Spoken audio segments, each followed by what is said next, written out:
Olá, amados, sejam muito bem-vindos a mais um podcast Ative Seu DNA e Valnice Milhomens. Aqui nós falamos ferramentas e estratégias para enriquecer seu espírito, sua alma e seu corpo.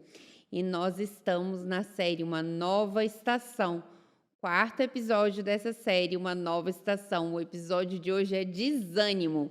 Tem alguém aí desanimado, tem alguém cansado, tem alguém que acha que não pode ir seguir adiante.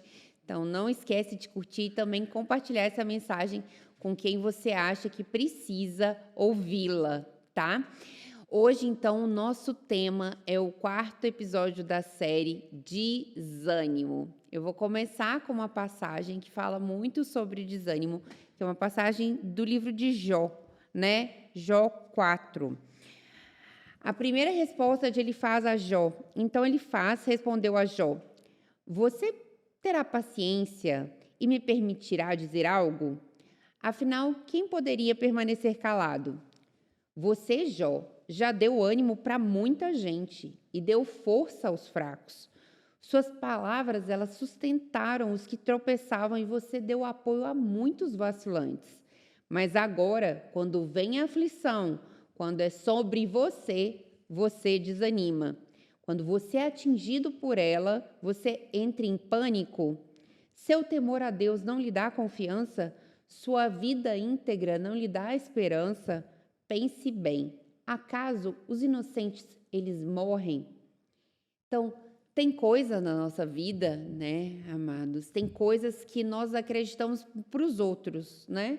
Tem coisas que a gente fala, que a gente ensina, que a gente ajuda as outras pessoas, mas que realmente quando acontece na nossa vida, nós às vezes nos desesperamos e nos sentimos desanimados e cansados, sentimos que não podemos andar e nem caminhar mais. Então, se você já passou por alguma situação assim, né? Olha, eu sempre ensinei, sempre falei sobre isso, mas aí como foi com Jó? Quando a doença veio sobre a vida dele, quando a morte dos filhos, quando a pobreza, né? Quando tudo veio sobre a vida dele, ele tinha o mesmo coração, quando ele tinha tudo. Então, é sobre isso o nosso episódio de hoje, né? E eu já começo perguntando isso. Existem muitas pessoas, né, que quando é para ensinar e para falar e dar um bom conselho ao outro, tem um maravilhoso conselho. Mas quando aquela situação mesmo acontece na vida dela, ela não consegue buscar Deus, a força, para realmente lidar com a situação como ela ensinou a tantas pessoas. Então, quando a pessoa passa por esse tipo de situação e sente um desânimo, o que que ela deve fazer, o que ela deve pensar, qual deve ser o comportamento dela? Não se deve confundir um assentimento intelectual com a experiência. O que é o assentimento intelectual? Você concordar com certos princípios. Porque você concorda, você os defende, você os ensina. Mas quando você é tocado de forma negativa na área desses princípios, aí temos que verificar se realmente a sua experiência do dia a dia, nas circunstâncias que exigem a manifestação desse princípio, se torna uma realidade. Eu gosto de dizer o seguinte: nós só sabemos o que foi construído dentro de nós no momento da crise. Não é o que eu sei, não é o que eu ensino, não é o que, com que eu concordo em termos de valores, de princípios, de crenças. É o que eu sou capaz de viver quando a situação chega. Por exemplo, alguém me traiu. Eu ensino tanto sobre o perdão. E agora? Sou eu? Eu é que estou agora no fogo. Como reajo? O que de fato foi construído em mim? A minha reação, a minha experiência vai dizer amém ao meu ensino? Às vezes não. Então é isso aí o que vai acontecer. Porque no momento da crise, do incidente ou do acidente ou do evento, Eu tenho que aplicar o que eu creio que é certo, mas já foi traduzido na minha experiência? É por isso que ocorre o desânimo. Por quê? Porque eu ainda não trouxe, não desceu da cabeça para o coração, não desceu do assentimento intelectual para a experiência. E eu não tenho como aprender a não ser na experiência. Eu não aprendo a perdoar se alguém não me traiu. Eu não aprendo a ser paciente se. Então, se eu não consigo lidar, vou ficar desanimado. Por que eu fico desanimado? Porque as coisas não foram como eu queria. Simplesmente, eu fui frustrado nas minhas expectativas. Mas por que eu fui frustrado nas minhas expectativas? Porque eu não saí do intelecto. Não adianta eu encher a minha cabeça de informação. Eu tenho que trazer para a experiência do dia a dia, para a vida do dia a dia. E esse trazer para a vida não tem como descer, a não ser dentro da fornalha, a não ser dentro do fogo, a não ser dentro da experiência. É isso, em outro episódio de podcast a gente já falou, né? Aquela oração que a gente faz, Deus, me dá mais paciência. E Ele vai dar situações para a gente desenvolver a paciência, né? Que não são lá muito, são desafiadoras no início, né? E que a gente precisa realmente enfrentar, porque assim a gente desenvolve paciência. É na fornalha que a gente desenvolve, né? Claro, não tem outro caminho. É na fornalha que a gente desenvolve. Falando, Jó, ele teve perdas, né, que foram irreparáveis, perda dos filhos, perda da questão financeira, dos bens, dos servos, de tudo. E aí, no final, ele acabou, teve perda da saúde, né? No final, quando ele teve realmente a perda da saúde, ele blasfemou sobre a sua vida, né?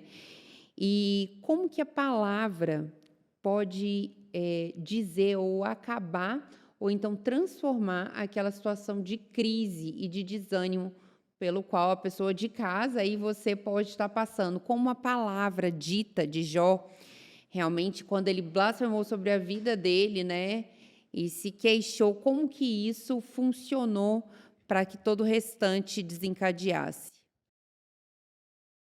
Essa atitude já é posterior às perdas, não é? Porque ao longo da sua vida, e ocorre conosco, temos altos e baixos. Momentos de confissões de fé e momentos de desânimo. Mas já que você falou que peso, que influência teve a palavra, eu vou lá para o princípio. Porque temos aqui algo que é o encontro de Satanás com Deus, e Deus pergunta, observaste meu servo Jó? Ninguém na terra é semelhante a ele, homem íntegro, justo, que se aparta do mal.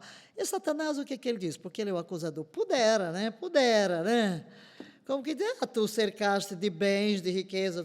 Agora é como se o Tu Satanás... satisfaz todos os desejos do seu coração. Agora tira tudo isso, eu quero ver se ele não vai blasfemar na tua cara, né? Deus disse, ok, você pode tirar, mas não pode tocar na vida. E é importante a gente lembrar uma coisa, que nas nossas experiências que podem provocar o desânimo, Deus põe um limite. Deus põe um limite. E é o que Paulo diz, que não vem sobre nós a não ser as tentações humanas, mas que Deus põe um limite para que possamos suportar. Não vos sobreveio teste, tentação que não fosse humana, mas fiel é Deus, que vos dará um escape para que possais suportar. Em outras palavras, Deus não permite que eu venha passar por uma prova que me destrua. Ele vai me dar forças para eu vencer, para o desânimo. Então, quando tudo ocorreu, foram-se os filhos, ele faz uma declaração. O que eu temia me sobreveio. O que eu receava me aconteceu. Então, o que provocou? Por que ele diz isso?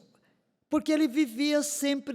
os filhos iam para a festa, ele ia oferecer sacrifício. Será? Meus filhos podem ter blasfemado contra Deus. Então ele ficava temendo que viesse uma desgraça. E certamente falava. Então ele fica o quê? Prevendo mal, prevendo desgraça, prevendo, vendo. E tudo aquilo que eu fico prevendo vai terminar acontecendo. Essa é uma brecha que ele deu a Satanás. Mas também, quando eu falei que às vezes ao longo da vida temos altos e baixos, porque na hora que ele recebe todas as notícias, ele diz uma coisa esplêndida. Ele se ajoelha e diz: Deus me deu, Deus tomou, bendito seja o nome do Senhor. Então diz o texto, não blasfemou contra Deus. Agora, quando a situação de teste se prolonga, vem o cansaço. Vem o cansaço. É aí onde nós temos que ser vigilantes com o que sai da nossa boca. Porque Jó, na defesa, porque estava sendo acusado pelos amigos, porque os amigos diziam, não, você pecou, você fez alguma coisa errada, porque é impossível você sofrer tudo isso se não for consequência dos seus pecados. Então, ele queria se defender. Então, ele vai amaldiçoar o dia que ele nasceu, vai lamentar que Deus não está escutando, que Deus não está sendo justo. Mas tem momentos que ele sobe. Por exemplo, quando a esposa diz, amaldiçoa o teu Deus e morre. E ele diz, tu falas como uma doida, né? E ele faz aquela questão esplêndida. Eu sei que o meu Redentor vive. E que por fim se levantará sobre a terra. E ainda na minha carne verei a Deus. E na realidade ele viu a Deus, foi lá no fim e diz, eu te conhecia só de ouvir. Temos que ter cuidado, sim, com as nossas palavras, porque testes todos teremos, mas não temos que nos desanimar. Eu vou falar daqui a pouco sobre os segredos para vencer o desânimo, né? Quando você me perguntar sobre isso, mas já que falou sobre palavras, todos nós tendemos, dependendo do nosso estado físico, o nosso estado físico afeta muito o nosso estado emocional e esse, evidentemente, o espiritual, porque somos um todo. Mas cuidado com o que você fala. Ele preveu muito o mal que haveria de acontecer. E então, como o mal durou muito tempo e depois veio a pressão dos amigos, e geralmente quando a gente fraqueja é quando não tem apoio. O que é que me ajuda a vencer a dor? Uma presença de alguém que me ama, que me apoia, que me entende. Agora, se vem alguém, meu amigo, porque vieram o quê? Seus amigos. Hoje a gente fala, os amigos de Jó, né? Que em vez de ajudar, e vocês, meus amigos, né? Que eu espero de vocês o quê? Porque o amigo é aquele que está com você em qualquer tempo, né? Ele está do seu lado no dia ruim, no dia bom, ele olha na mesma direção. Amigo verdadeiro, você espera dele o quê? Amor, aceitação, compreensão. Então, você está sofrendo. E o seu amigo ainda lhe dá apoio? Você vai para o fundo do poço, se não se levantar e olhar para Deus, olhar para Jesus, porque realmente Ele nos socorre nesse momento e nos ajuda a trazer palavras de conforto e palavras de afirmação. Então, cuidado com o que sai da boca na hora da crise, porque quanto mais fala negativo, maior é o desânimo e você vai terminar deprimido, e esse não é o caminho para você. Certamente você pode se levantar acima de tudo isso, olhando para Deus e proferindo, repetindo, verbalizando as promessas de Deus para a sua vida e não o que o inimigo cochicha no seu ouvido. Maravilha, é isso mesmo. Nesse caminho, quando as pessoas às vezes estão passando, quando tudo vai bem na sua vida, né? Quando tudo vai bem na sua vida, então muitas vezes muitas pessoas, você não, né? Porque você já é santo, mas algumas pessoas, quando algo não vai bem, quando tudo vai bem é ótimo, a gente agradece, ora a Deus, ama todas as pessoas, tem todo cuidado, mas e o dia mal, né? Quando o jogo vira, quando vem o dia mal, você se esquece das coisas boas que Deus já fez para a sua vida? Você se esquece de tudo aquilo que Ele já fez? Você se esquece de todas as promessas que você tem para a sua vida? Então, a pergunta que eu queria fazer é exatamente essa. Como vencer o desânimo no dia mau? Faz-me lembrar as palavras do apóstolo Paulo. Fortalecei-vos no Senhor e na força do seu poder.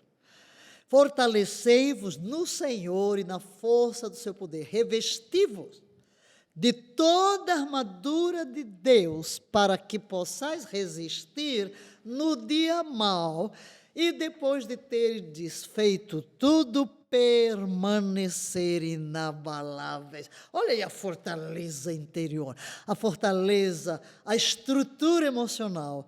Fortalecer-se em Deus.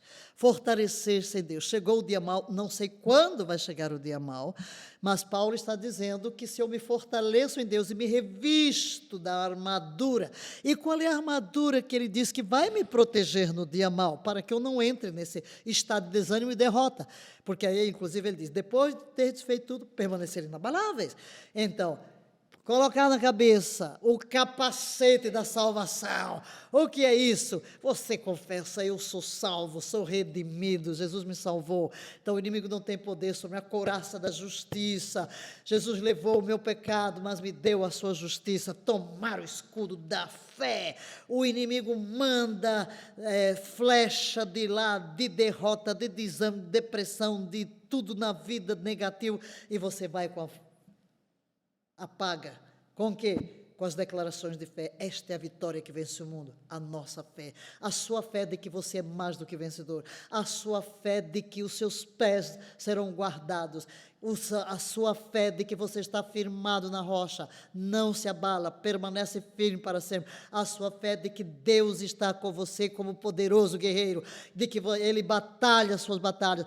Em vez de você desanimar, chegou o dia mau, pelo contrário. Você é fortalecido em Deus, enfrenta a situação com um bom ânimo, rumo à vitória, que é seu destino. Maravilhoso, né? Maravilhoso. Muito bom, muito bom. Você já deu um en passant, mas a história de Jó, a gente vê que ela se segue quando ele se arrependeu, né? Jó respondeu para o Senhor. Eu sei que pode fazer todas as coisas e ninguém pode frustrar os seus planos. Perguntaste então, quem é esse que com tanta ignorância questiona a minha sabedoria? Sou eu. Falei de coisas que eu não entendia, Senhor, coisas maravilhosas demais que eu não conhecia. Disseste então, ouça e eu falarei.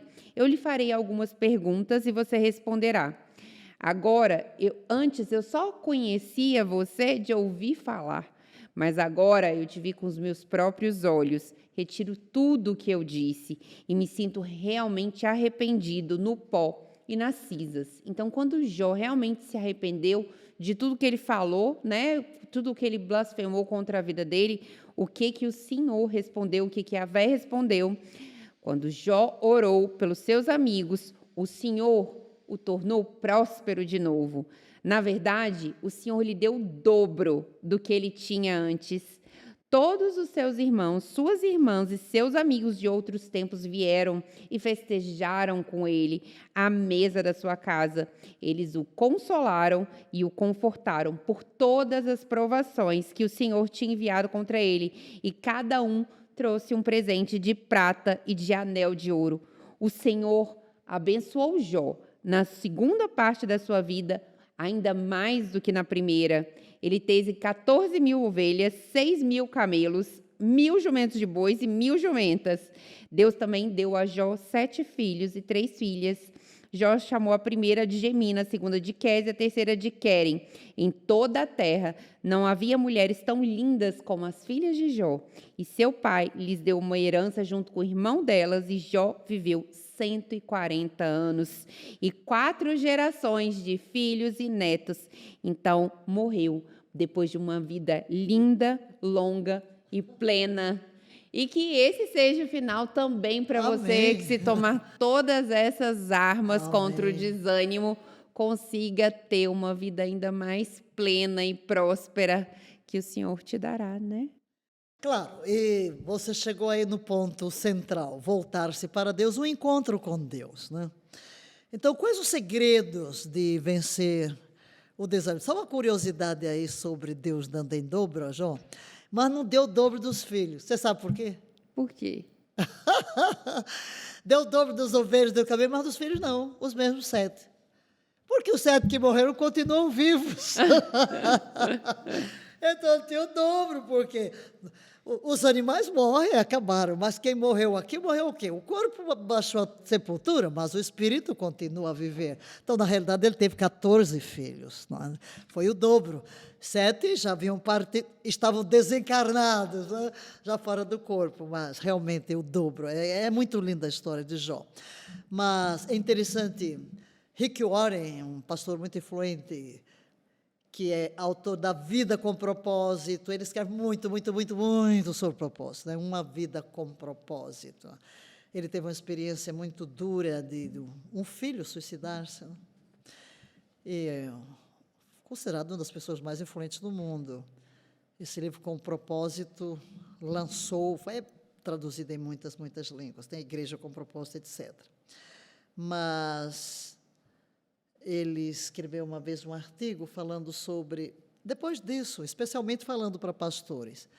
Mas acho interessante porque os pontos que ele destacou são importantes para qualquer pessoa. E o primeiro deles, como vencer o desânimo, nunca se esqueça o quanto Deus o ama. Nunca se esqueça o quanto Deus a ama. O amor vence tudo na vida.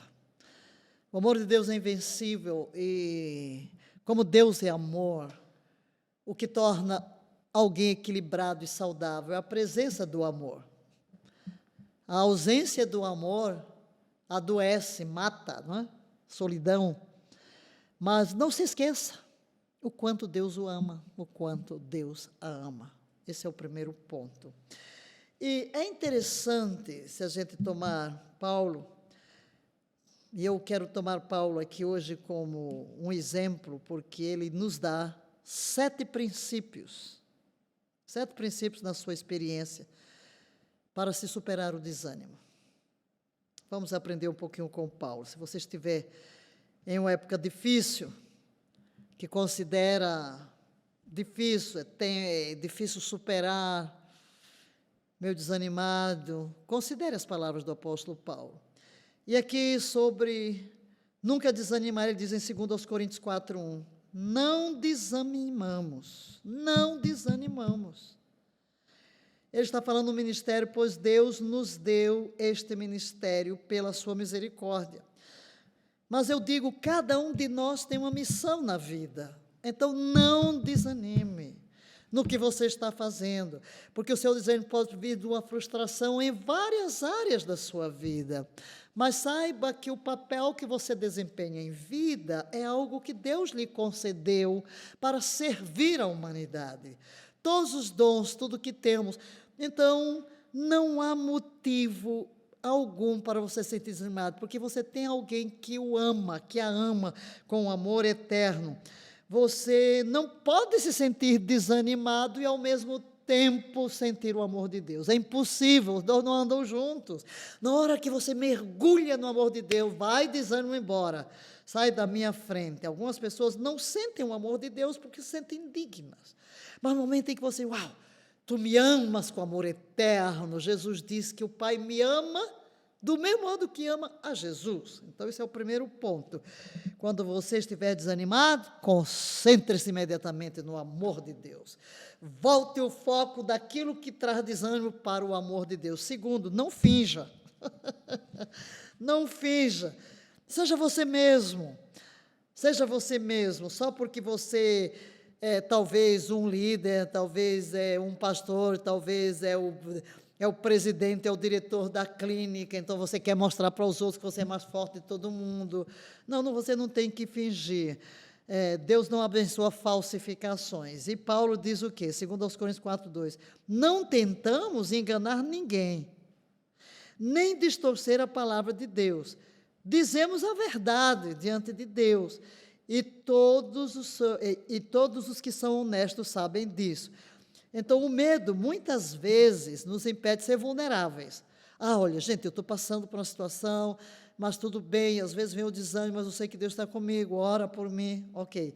Temos medo de arruinar, talvez, se alguém souber que eu fraquejei um pouco, se alguém souber que eu fiquei um pouquinho deprimido, um pouquinho triste. Não, sejamos vulneráveis, não vamos fingir que nada acontece conosco, que não sentimos nada. Somos humanos, sentimos, mas o que vamos é dizer que em Deus nós podemos superar.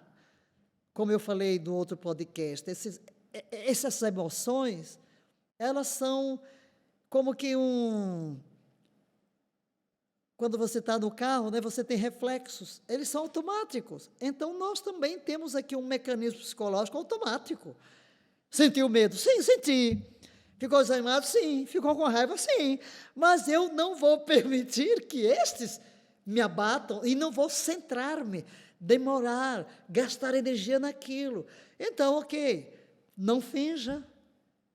Você é honesto, mas você sabe como sair de tudo isso. Terceiro, lembre-se que não se trata de você. É mais provável que você fique desanimado quando estiver focado em si. Não, não pense nisso. Não fique focado em si, com autocompaixão.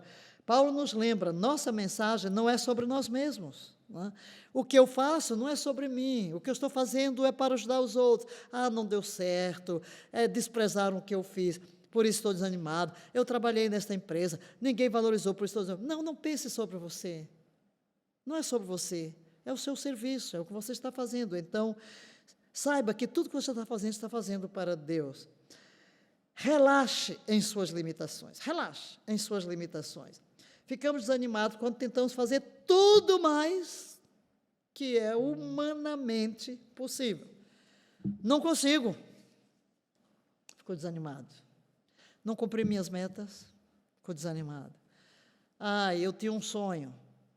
Tinha uma meta. Tinha que fazer isso em tanto tempo. Não consegui. Não. Aceite. Relaxe. Relaxe nas suas limitações. Não posso. Não consigo salvar o mundo. Todos nós precisamos de uma visão realista do que podemos fazer. Então, nós temos que ter uma realista das nossas próprias limitações, porque às vezes o nosso problema é uma raiz de rejeição. Nós queremos agradar todo mundo, pensamos o que é que o outro vai pensar, se eu não conseguir fazer isso. Não, relaxe. Você não vai fazer tudo. Deus não está pedindo isso de você. Segundo aos Coríntios 4:7, Paulo diz, somos como vasos de barro, nos quais esse tesouro está guardado. O verdadeiro poder vem de Deus, não de nós. Sou vaso de barro, sou fraco, sou, limitado, sou. Então, Paulo se compara aqui a uma cerâmica, que pode quebrar facilmente, né?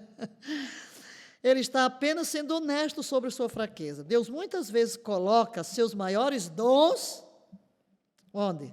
Nas pessoas mais fracas. Porque Ele tem prazer em confundir as fortes. Pegar as coisas que não são para confundir as que são. Então, lembre-se disso. Eu sou limitado, então eu vou relaxar. Vou ser honesto, tenho uma limitação. Relaxe. Consegui fazer? Sim. Não consegui? Descanse, respira fundo. Quinto, use sua dor para ajudar outros. Use sua dor para ajudar outros. Estudo após estudo nos mostra que os humanos podem lidar muito com enorme quantidade de sofrimento, se acreditam que tem um propósito nele. Você vê a mulher com dores de parto. Olha o sofrimento.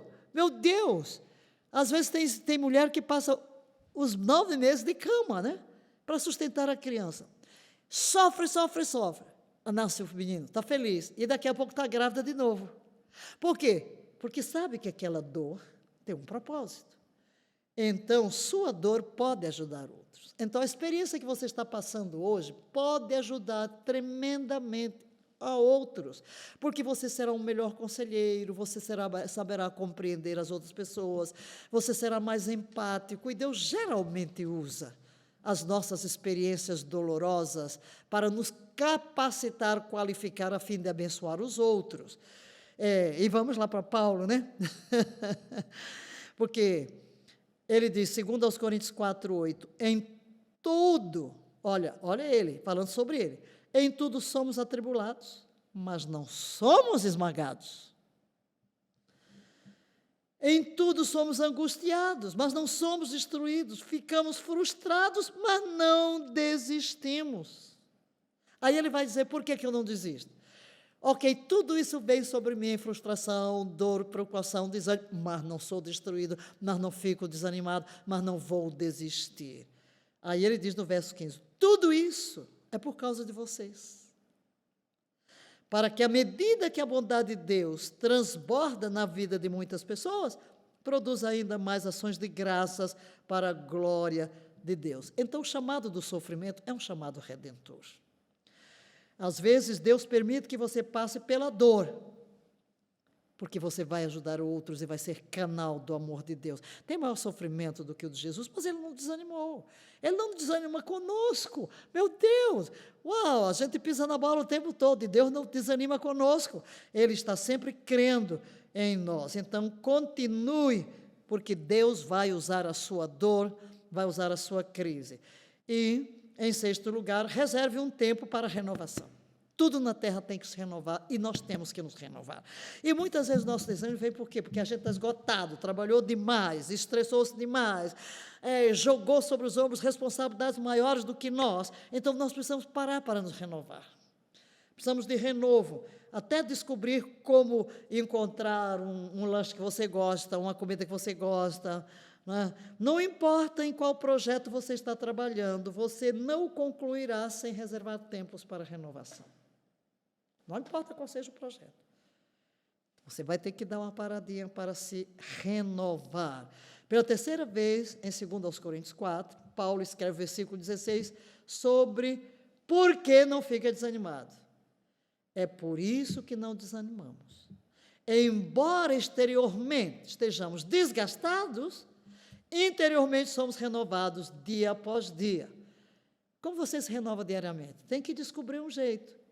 Passe algum tempo com a palavra, passe algum tempo em oração, como conectar, né? Então, você precisa conectar os cabos de ligação, né?